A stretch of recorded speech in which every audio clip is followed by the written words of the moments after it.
Again, really the pre-billing checklist is driven by two things. It's the billing part and it's the clinical part. So clinical obviously drives what is the content of your claim.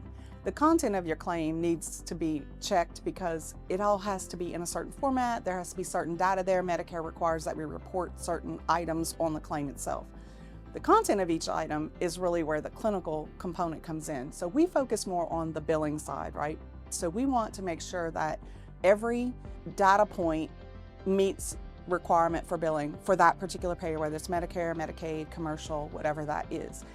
I'll say that one piece that we see in the EMR that is really important because it does impact how you're paid and how much you're paid and could become a denial reason should your chart get audited and it's not documented correctly.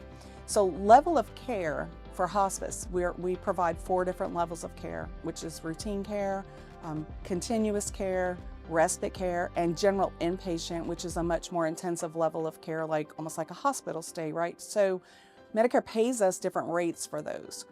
Medicare expects us to document them correctly because they're paying for a certain level of care. What we see could happen as an error is a patient is moved from, let's say, routine level of care into general inpatient care because they've had an exacerbation, they need more intensive care, right? Well, those days are paid at a much higher rate. And so if you put a patient into an inpatient facility, the expectation is that it's a short stay, it manages the patient's symptoms, and as soon as the symptoms are well controlled, the patient returns to routine care. If someone doesn't change that level of care back to routine or whatever that other level is when they leave GIP, it's possible that you bill a much longer segment of general inpatient care than the patient really received.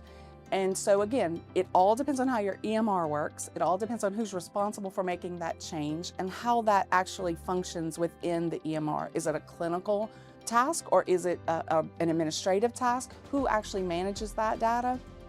Who confirms that those changes were made correctly in the right span? You know, you have the right number of days for each level of care on every claim because you are paid differently on those levels, and you certainly don't want to overbill or look like you are overbilling for care you didn't provide. So that is one point that is really important for all providers, no matter who you're billing, whatever the payer is that your billing is accurate, and level of care is a crucial part of that because it generates your revenue for all the care that you provide every month.